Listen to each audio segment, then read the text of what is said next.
আসসালামু আলাইকুম everyone, welcome to জিফানস kitchen. আজকে আপনাদের সাথে শেয়ার করব পুরান ঢাকা স্টাইলের মোরগ পোলাও রেসিপি, যেটা অবশ্যই আপনাদের ভালো লাগবে এবং আপনারা যে কোনো গেস্ট আপ্যায়নে এটা করে খাওয়াতে পারবেন। তো চলুন আমাদের রেসিপি শুরু করা যাক।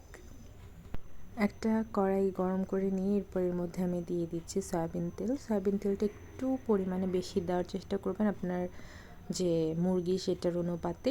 আমি এখানে টোটাল 6 পিস দিয়ে রান্না করব, এই জন্য হচ্ছে আমি সেই অনুযায়ী একটু তেলটা বেশি দিয়ে নিয়েছি। আর আমি সর্বপ্রথম বেরেস্তা করে নেব, এই জন্য যতটুকু রান্নার জন্য তেল লাগবে তার থেকে আরেকটু বেশি তেল দিয়ে নিয়েছি। তো আমি প্রথমে কুচি করা পেঁয়াজ দিয়ে দিয়েছি বেরেস্তা করার জন্য। এটা একটু সময় নিয়ে করতে হবে যাতে বেরেস্তাগুলো সুন্দর হয়। বেরেস্তা ভাজা পারফেক্ট হলে বেরেস্তার টেস্টটাও পারফেক্ট হয়। একদম সাদা সাদাও যদি হয় তাহলেও চলবে না এবং অনেক সময় পুড়ে যায়, পুড়ে গেলেও টেস্টটা বাজে আসে। তো সবসময় চেষ্টা করুন বেরেস্তাটা মিডিয়াম ফ্লেমে ভাজার এবং একটু সুন্দর করে হালকা কালার চলে আসার পরপরই চুলা অফ করে তুলে নেবেন, দেখবেন সুন্দর একটা পারফেক্ট বেরেস্তা পাবেন। তো আমি বেরেস্তাগুলো তুলে নিয়েছি। এরপর আমি সেই তেলের মধ্যে দিয়ে দিচ্ছি আদা বাটা, পেঁয়াজ বাটা, রসুন বাটা। আমি পেঁয়াজ বাটা দিয়েছি 3 চামচের মতো, 1 চামচের থেকে একটু বেশি দিয়েছি রসুন বাটা এবং 1 চামচ দিয়েছি আদা বাটা। আর আমি এখানে যেহেতু রোস্টের মশলা ইউজ করব, সেখানেও এইসব উপকরণ দেওয়া থাকে, এই জন্য আমি খুব বেশি ইউজ করিনি। এরপর আমি এর মধ্যে দিয়ে দিয়েছি 1 চামচ লাল মরিচের গুঁড়া এবং 1 চামচ ধনিয়ার গুঁড়া। এরপর আমি ভালোভাবে নেড়ে চেড়ে মিশিয়ে নিচ্ছি। এরপর আমি এখানে যে রোস্টের মশলা সেটা দিয়ে নিচ্ছি। আপনারা চাইলে এখানে হোমমেড মশলাও ব্যবহার করতে পারেন, বাট আমি এখানে শর্টকাটের জন্য রোস্টের মশলার হাফ প্যাকেট ইউজ করেছি। আর এটাকে আমি খুব ভালোভাবে ভেজে নিয়েছি। এরপর আমি দিয়ে দিচ্ছি এখানে পানি দিয়ে আমি মশলাটাকে সুন্দর করে কষিয়ে নেব। মশলা কষানোটা খুব ভালোভাবে হলে কাঁচা কাঁচা গন্ধটা যে যখন দূর হয়ে যাবে তখন দেখবেন উপর থেকে তেলটা ভেসে উঠেছে। এই সময় আমি এখানে অ্যাড করে দিব টক দই। আমি টক দইটা ফেটিয়ে নিয়েছি। এরপর এখানে ইউজ করছি, আমি এখানে টোটাল 1/4 কাপের থেকে একটু বেশি ইউজ করেছি টক দই। এরপর আমি টক দইটা খুব ভালোভাবে এটার সাথে মিক্স করে নিব, একটু সময় নিয়ে মিক্স করে নিব কারণ মিক্স হতে একটু টাইম লাগবে। এরপর আমি এখানে দিয়ে দিচ্ছি লবণটা চাইলে আপনারা একটু আগেও দিতে পারেন, আমি এই পর্যায়ে দিয়ে নিয়েছি। এখন আমি দিয়ে দিচ্ছি মাংস আমি এখানে কোনো ম্যারিনেশন করিনি, আমি জাস্ট এখানে কষিয়ে নেব, খুব সুন্দর করে কষিয়ে নেব কারণ আমি কোনো ম্যারিনেট করিনি বা আমি ভেজেও নিইনি। তো এই পর্যায়ে আমি এখন দিয়ে দিব বাদাম বাটা আমি এখানে ব্যবহার করব 3 চামচের মতো। আমি বাদাম বাটাটা একটু বেশি ব্যবহার করেছি, আপনারা চাইলে আরেকটু কম ইউজ করতে পারেন। এরপর ভালোভাবে নেড়ে চেড়ে মশলার সাথে মাংস এবং বাদাম বাটাটা মিক্স করে দিতে হবে। একটু সময় নিয়ে মিক্স করতে হবে এবং একটু সময় নিয়ে মাংসটাকে কষাতে হবে, যেহেতু আমার মাংস এখানে সম্পূর্ণ কাঁচা, আমি এখানে ভেজে নেওয়া মাংস ব্যবহার করিনি। তো একটু সময় নিয়ে নেড়ে আমি মাংসটাকে কষিয়ে নিচ্ছিলাম।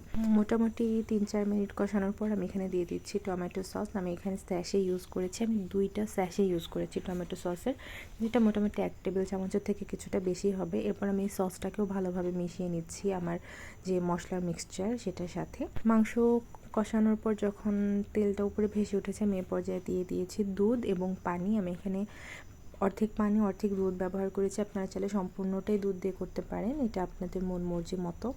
এরপর আমি এটাকে ঢেকে দিয়ে কিছুক্ষণের জন্য রান্না করে নেব। এটা যতক্ষণ পর্যন্ত মাংস সেদ্ধ হয় ঠিক সেই পরিমাণ সময় নিয়ে আমি রান্না করে নিব এবং এটা ঢেকে রান্না করবেন, তাহলে ফ্লেভারটা একটু বেশি ভালো আসবে। তো আমার যখন মোটামুটি ঝোল টেনে গিয়েছে এবং মাংস মোটামুটি সিদ্ধ হয়ে গিয়েছে, এই পর্যায়ে আমি দিয়ে দিচ্ছি পেঁয়াজের বেরেস্তাটা আমি এই পর্যায়ে দিচ্ছি যাতে যেন একটু সুন্দর একটা ফ্লেভার আসে এটার জন্য। আর এরপর আমি দিয়ে দিয়েছি চিনি, আমি এখানে 2 টেবিল চামচের মতো চিনি ব্যবহার করেছি। এরপর আমি আবারও ঢেকে দিয়েছিলাম এবং এখন মোটামুটি লাস্টের পর্যায়ে চলে এসেছে, আপনারা দেখেই বুঝতে পারছেন যে ঝোলটা অনেকটাই ঘন হয়ে গিয়েছে।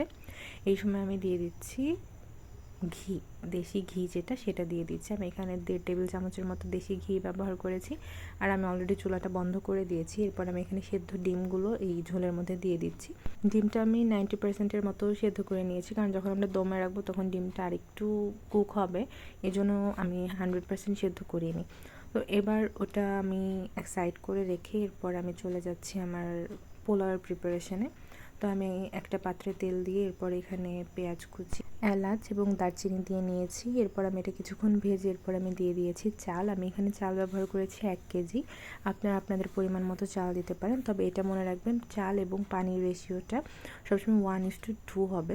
মানে চাল যদি আপনি 1 ভাগ নেন, পানি হবে দ্বিগুণ। আমি এখানে 1 কেজি চালের জন্য 2 কেজি পানি ব্যবহার করেছি। তো আমি প্রথমে চালটা অনেকক্ষণ ভেজে নিয়েছি। যখন চালটা ভাজা পারফেক্ট হয়ে গিয়েছে এরপর আমি পানিটা ইউজ করেছি, এবং এখানে অবশ্যই গরম পানি ব্যবহার করতে হবে, কোনোভাবেই নর্মাল পানি ইউজ করা যাবে না।